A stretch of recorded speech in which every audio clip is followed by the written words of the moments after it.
j'aimerais rappeler un peu la démarche que j'ai choisie pour ce cours-là.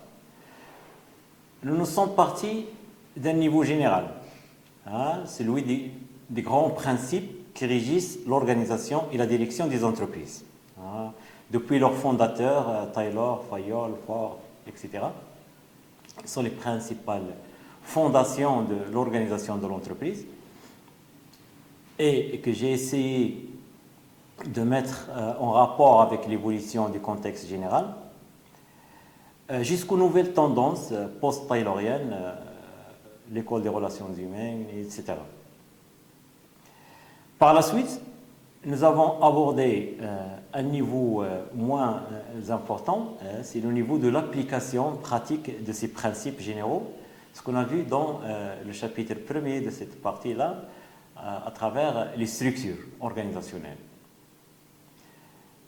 Mais il s'agit maintenant de voir un peu en détail l'organisation. C'est comme si on va zoomer un peu sur les composants de cette organisation. Il s'agit de voir les fonctions de l'entreprise. Mais avant, essayons tout d'abord de définir qu'est-ce qu'une fonction. Hein, qu'est-ce qu'une fonction? Tel qu'il est défini par Fayol, une fonction regroupe des tâches interdépendantes ayant le même objectif. Par exemple, la fonction technique, elle regroupe des tâches qui ont pour objectif la production, la transformation, etc. La fonction commerciale, quant à elle, regroupe des tâches qui ont pour objectif l'achat des matières premières, stockage des matières premières, vente, etc. La fonction financière, elle regroupe des tâches qui ont pour objectif la recherche et la gestion des capitaux, la gestion du BFR, la gestion de la trésorerie, etc. Donc ce sont des tâches qui contribuent au même objectif. La fonction sécurité, par exemple, chère à Fayol, regroupe des tâches qui ont pour objectif la protection des biens, la protection des personnes. La fonction comptable regroupe les tâches qui ont pour objectif l'établissement des documents comptables, le calcul du coût.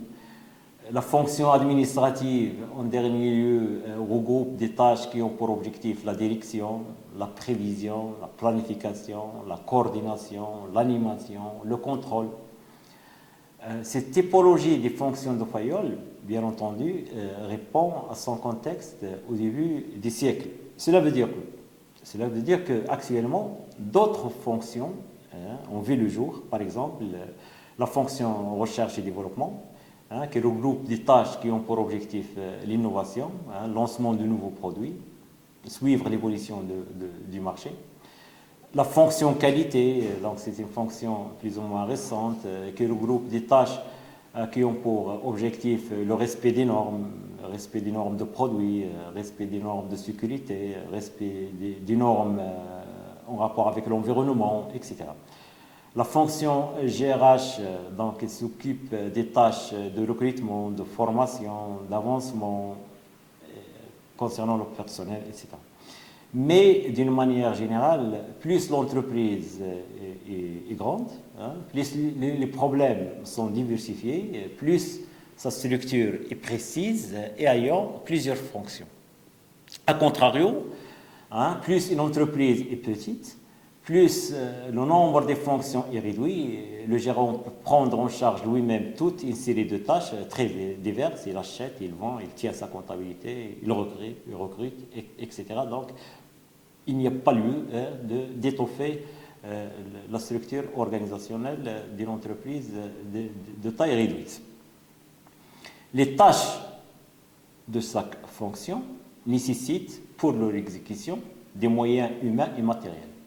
C'est clair? Donc ces moyens sont regroupés dans des services.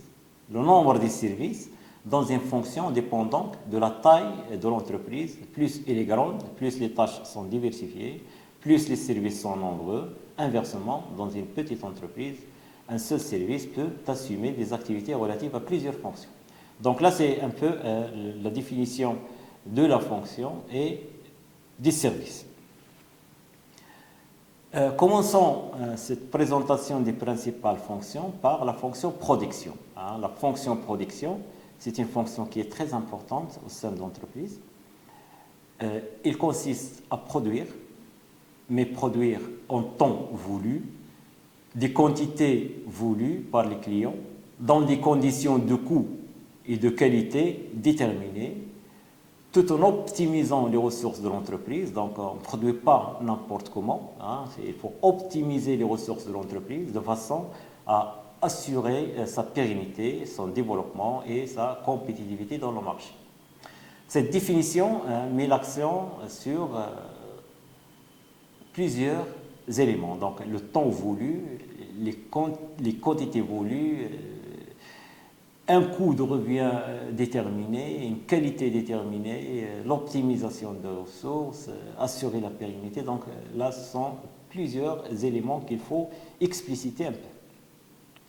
Bon, tout d'abord, le temps voulu nécessite de maîtriser les délais d'approvisionnement, de transformation et de livraison aux clients de manière à éviter les stocks. Parce qu'on le sait, les stocks se traduisent par de l'argent immobilisé. Donc le stock, ça fait partie des besoins en fonds de roulement, donc c'est un poste très important. Si on le limite, si on le réduit, ce sont des ressources qui peuvent se traduire par la suite par une amélioration de la rentabilité de l'entreprise. Ça, vous allez le voir dans la gestion financière. Mais pour éviter l'insatisfaction des clients, on utilise actuellement des méthodes plus ou moins modernes, le just-in-time, pour réduire les délais, etc. Là, c'est un premier élément très important dans la gestion de la fonction production. C'est produire en temps voulu. Donc, cela nécessite la maîtrise de plusieurs éléments. Produire avec un coût de revient déterminé. Dans un contexte où la production domine, donc là dans le schéma il le démontre, dans un contexte où la production domine, ça veut dire une logique d'offre, l'entreprise peut définir le prix de vente en fonction de ses coûts et la marge qu'elle souhaite réaliser. Ça veut dire coût plus profit souhaité égale le prix. Donc là, le prix, il est déterminé en fonction des profits souhaités par l'entreprise. Parce que l'offre, elle est très importante. La demande, elle est là. Donc il suffit que l'entreprise produise pour vendre. Cette situation a été remise en cause par la pression de la concurrence. Donc les prix sont déterminés dans ce contexte-là par le marché. Donc la marge est devenue fonction des prix et des coûts. Ça veut dire le prix, on prend le prix qui est imposé par la concurrence dans le marché, moins les coûts, ce qui reste, ce sont les profits. Donc l'entreprise dans ce contexte-là ne maîtrise plus cette variable prix parce qu'elle dépend de la concurrence. C'est une variable donnée qui s'impose par le marché. Donc les profits découlent de la différence entre les prix et les coûts. Donc pour augmenter les profits, il faut diminuer les coûts. Parce que le prix, c'est plus ou moins une donnée qui s'impose dans ce contexte. Donc une entreprise qui cherche à dégager une marge importante pour distribuer des dividendes, pour réaliser des investissements, doit maîtriser ses coûts. Donc les coûts sont devenus donc une fonction du prix et des profits espérés. Je prends les prix, moins les profits, égale les coûts. Donc là, ce sont des coûts déterminés. Si je veux augmenter mes profits, il faut diminuer les coûts. Donc, je détermine des coûts et j'impose à la production de réduire les charges jusqu'au niveau des coûts déterminés. Il y a aussi un autre élément important signalé dans la définition de la fonction production, c'est la qualité déterminée. Bon, la qualité, là aussi, c'est un élément très important.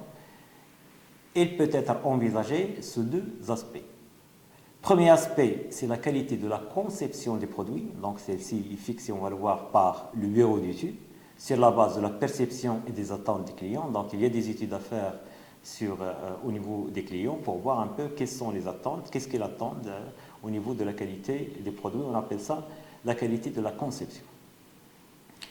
On revient à l'entreprise pour réaliser cette qualité. On parle alors là d'un autre niveau, c'est la qualité de réalisation des produits. Donc celle-ci dépend de la qualité des processus et des contrôles. Donc les processus de production et le contrôle réalisé au sein de l'entreprise sont les deux éléments qui déterminent un peu la réalisation de la qualité voulue.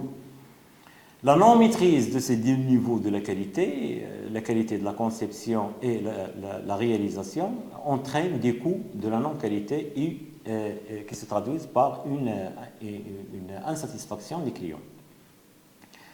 Vous avez là le schéma de la chaîne de la qualité dans la fonction de production. Donc, il y a des intrants, qualité des intrants, perception des clients, information. Il y a le processus de réalisation de cette qualité. Donc là, ce sont les procédures, les matières, les machines, les sous-traitants. C'est une partie de ce produit est réalisé en dehors de l'entreprise. Tout ça nous donne un résultat. C'est une qualité offerte, ce qu'on va offrir au marché, et on va attendre l'impact à travers la perception des clients de cette qualité qui lui est proposée. Donc là, sa qualité perçue, le client va faire un peu la différence entre ses attentes et le produit ou le niveau de qualité entre ses mains. Là aussi, c'est un élément très important à gérer au niveau de la production.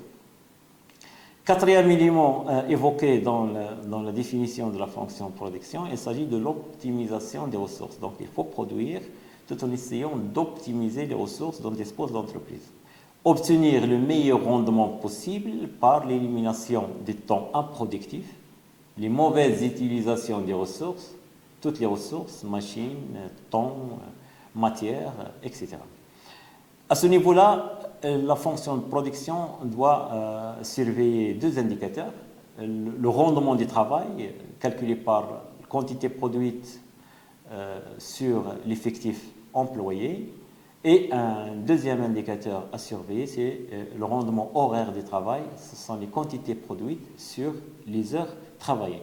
Donc là, pour réaliser cet objectif d'optimisation des ressources, il faut surveiller deux indicateurs importants au niveau de la production. Cinquième élément évoqué dans l'introduction, dans la définition de la fonction production, c'est la pérennité, assurer la pérennité de l'entreprise. Donc, dans un contexte économique très compétitif, la durabilité ou la survie de l'entreprise est devenue quelque part un objectif prioritaire. Donc, cette durabilité n'est pas synonyme d'immobilisme, donc il ne faut pas rester immobile et espérer durer dans le marché. L'entreprise doit innover, doit changer en permanence pour rester vivante, pour rester viable sur le marché. Là aussi, ça rentre dans le domaine de la gestion de production. Aussi, il y a un objectif de développement, donc c'est l'autre préoccupation principale des chefs d'entreprise est le développement de son outil de production. Donc pour cela, il doit gagner des parts de marché, ce qui lui impose d'être plus performant que ses concurrents. Et être performant, c'est avant tout, cela revient à la performance de la production. En dernier lieu, il y a la compétitivité, ça aussi c'est un peu de la responsabilité de la production. Donc, pour assurer cette pérennité et ce développement, l'entreprise doit devenir et rester compétitive, c'est-à-dire répondre rapidement aux besoins des consommateurs par des produits moins chers et encore de bonne qualité. La fonction production tient son importance de tout ça au sein de l'entreprise. Donc, il constitue, si vous voulez, une interface entre plusieurs fonctions: direction générale, fonction financière, fonction commerciale. Donc, il constitue en quelque part un lieu de concrétisation de la stratégie de l'entreprise. Donc il est à l'intersection essentiellement de la direction générale avec sa stratégie, de la fonction financière, parce que toutes les tâches assurées au niveau de la production ont des répercussions financières, et la fonction commerciale, enfin. Donc c'est au niveau de la fonction de production qu'on voit dans quelle mesure on peut réaliser ou non la stratégie de l'entreprise au niveau de la pérennité, développement, etc. Cette fonction-là a une organisation. Donc, comme toute fonction, la fonction production se décompose en un certain nombre de services. Ces services ont soit un rôle opérationnel, soit un rôle fonctionnel. Donc, on a vu ça auparavant.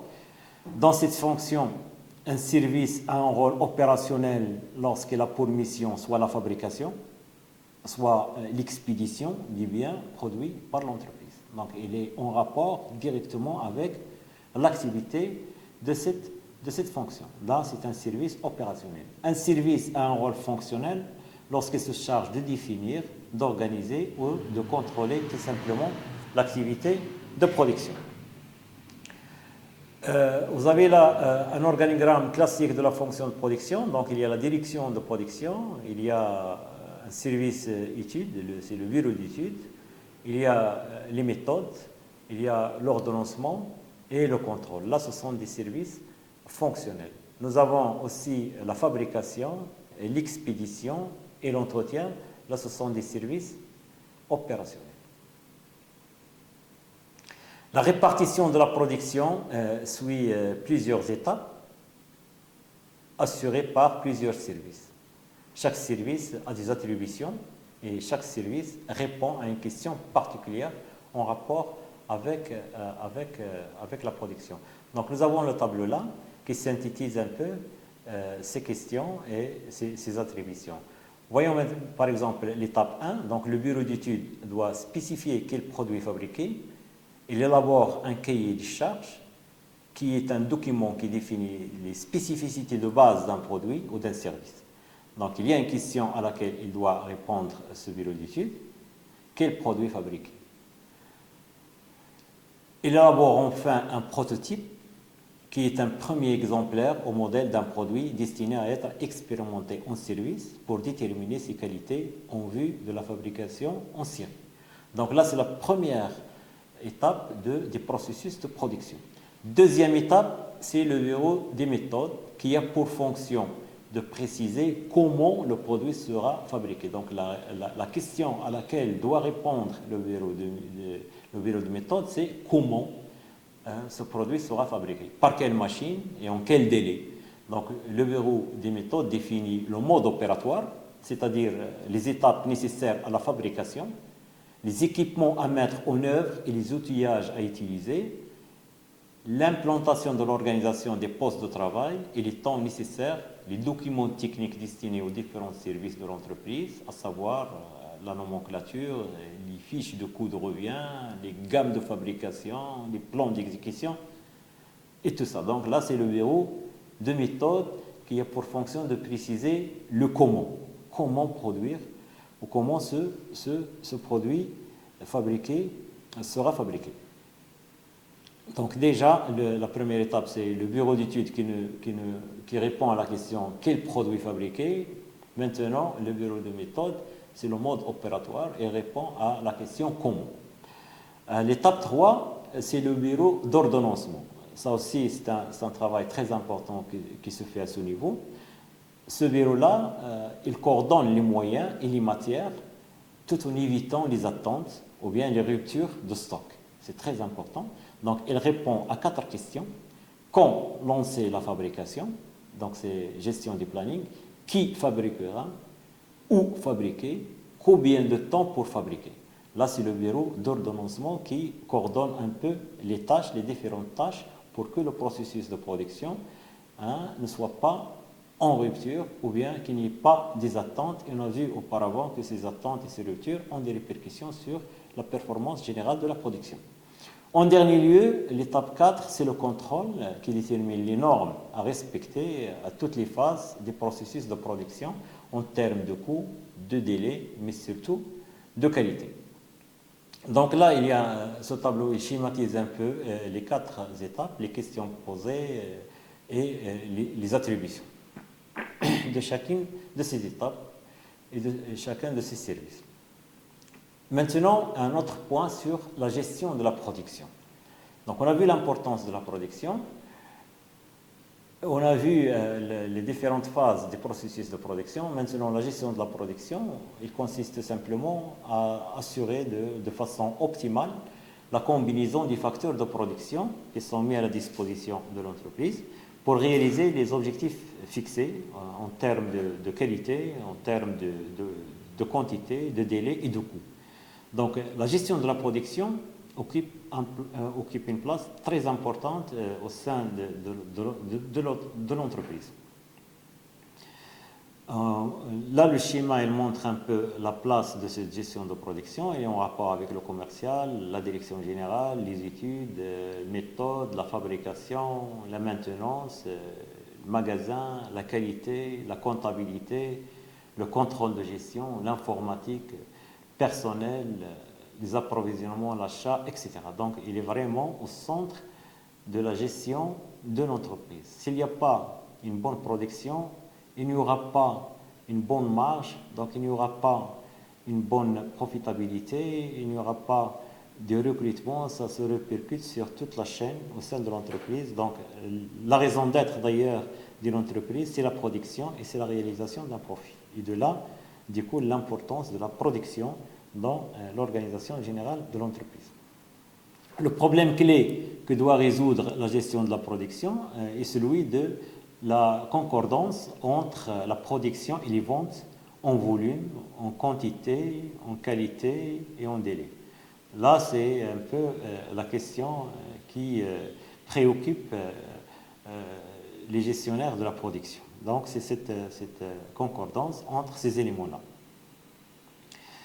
Cette gestion, évidemment, elle a connu une évolution très importante qui est due essentiellement au développement des moyens technologiques, tant pour les activités physiques de production, les machines-outils à commande numérique, les automates, etc., que pour les méthodes de conception et de pilotage. Donc, on parle de nouvelles méthodes de conception et de pilotage de la production. On va voir quelques exemples. Donc cette évolution, elle est due à 2 éléments. Il y a déjà ce développement des moyens technologiques, mais il y a aussi, ce qui est aussi très important, c'est la pression concurrentielle des entreprises japonaises qui ont mis le doigt sur les insuffisances de l'organisation taïloïenne, qui est encore très présente dans le reste du monde, pour ne pas éliminer nos pays. Cette gestion sera différente suivant le mode de production adopté et qui lui aussi dépend de plusieurs variables et de types de production. Donc il y a en bref 3 principaux modes de production. Donc il y a tout d'abord la production continue, c'est le processus de transformation des matières qui ne doit pas s'interrompre entre 2 postes de travail consécutifs, c'est-à-dire sans stockage intermédiaire. On parle de la production continue. Cette production, elle est présente chaque fois qu'il s'agit d'un volume important et chaque fois qu'il y a une stabilité de la demande. Pensez par exemple à l'industrie de process, les raffineries de pétrole, les cimenteries, etc. Chaque fois qu'il y a la demande, il y a la stabilité de la demande, donc on entre dans la production continue sans interruption, sans stock intermédiaire. Il y a aussi un autre mode de production, c'est la production discrète ou bien la production discontinue. Donc chaque produit est réalisé et suivant un processus de production qui peut être fractionné pour permettre la reprise de produits semi-finis. Donc là, on n'est pas dans la production continue, il y a des produits semi-finis au milieu des processus de fabrication. Donc c'est une production qui est discontinue par rapport à une production continue. Il y a aussi un 3e mode de production, c'est la production en flux poussé ou en flux tiré. les flux poussés, on fabrique les produits à partir de prévisions de vente. Donc la production, elle est poussée par les ventes. Dans la production en flux tiré, on fabrique les produits pour remplacer les produits qui ont déjà été vendus. Bon, à côté de ça, il y a 6 types de production. Donc les types de production, il y a soit on produit par lot. Dans ce type de production, le même outil de production est utilisé pour fabriquer une grande variété de produits analogues, mais non identiques. Donc chaque chargement de lot de fabrication nécessite un nouveau réglage. Donc on parle de la production par lot. Soit on est dans la production unitaire. Donc le produit est fabriqué à l'unité. On est en des très petites séries, conformément à un besoin spécifique. La réalisation de tels produits, par exemple, nécessite généralement beaucoup de main-d'œuvre, impliquant un cycle de production relativement long. Pensez par exemple à la construction d'un bâtiment, donc là c'est une production unitaire. La construction navale, la construction d'un bateau, c'est une production unitaire.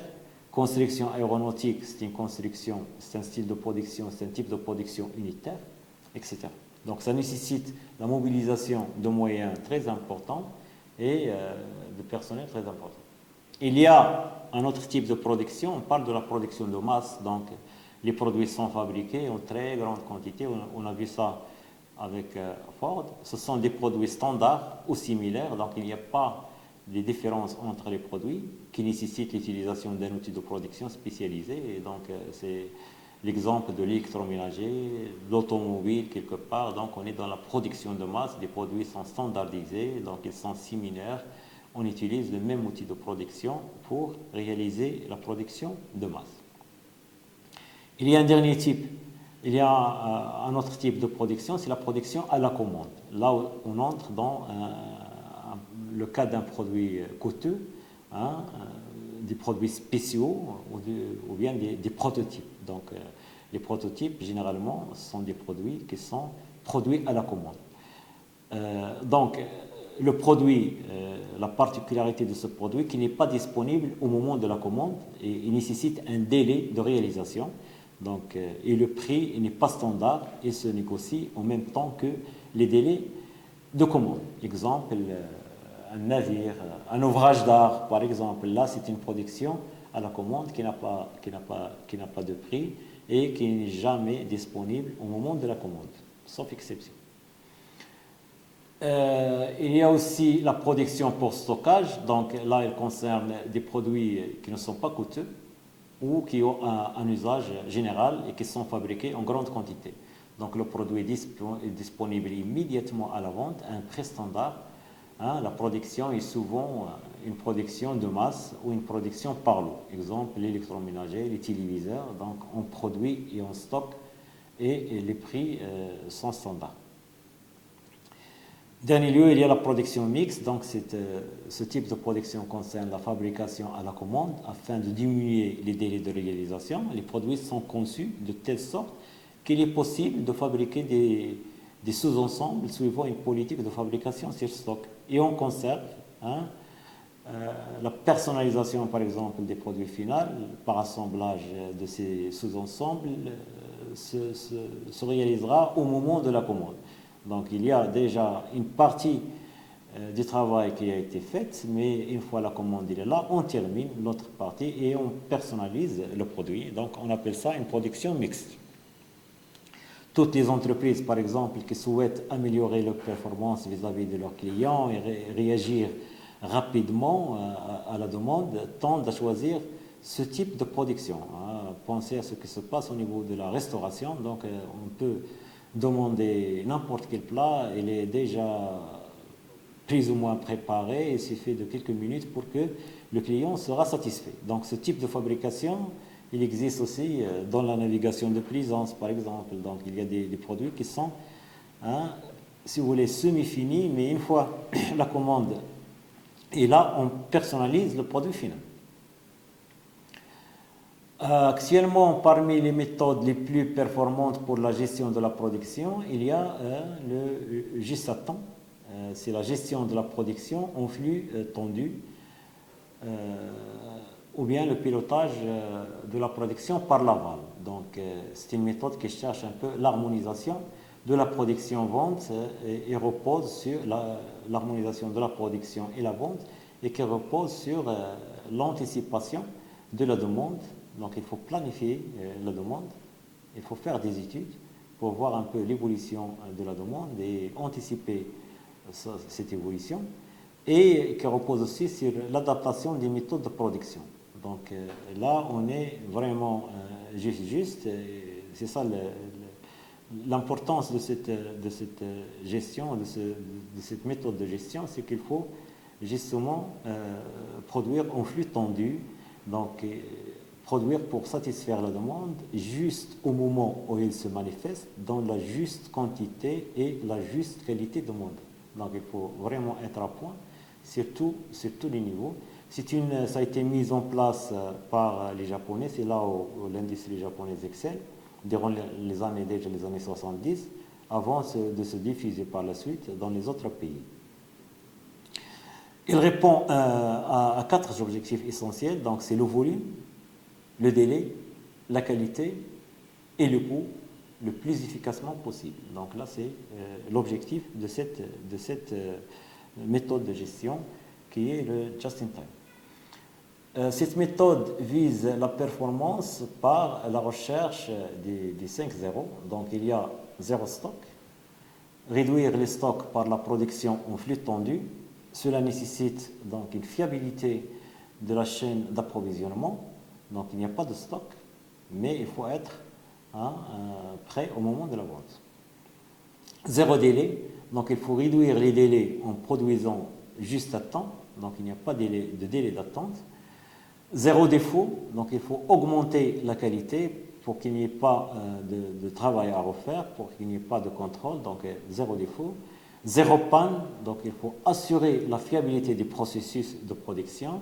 Il ne faut pas qu'il y ait des ruptures, des temps d'arrêt, etc., parce que de ça dépend toute une logistique d'approvisionnement, etc. Zéro papier, donc c'est réduire et simplifier les procédures. Par zéro papier, donc c'est pas zéro papier, mais zéro procédure, zéro formalité pour que tout le système fonctionne. Donc là, cette méthode, elle a démontré son importance, mais sous d'autres cieux. Les conditions organisationnelles pour la réussite de cette méthode-là, donc il faut une fiabilité des délais de réponse, la fiabilité des produits et des machines, zéro panne, la réduction de la taille des lots, donc pour pouvoir assurer cette flexibilité et répondre à la demande, donc il faut qu'il y ait des lots moins importants. La polyvalence des hommes et des machines, donc il faut que cette flexibilité aussi soit de nature à s'appliquer aux ressources humaines et aux machines. Changement rapide des types de fabrication, donc il faut à tout moment être capable de répondre à l'évolution de la demande par un changement des types de fabrication. Et enfin, un système d'information adapté pour déclencher la production. Donc là, c'est un exemple des méthodes modernes qui sont en vigueur dans le domaine de la gestion de production.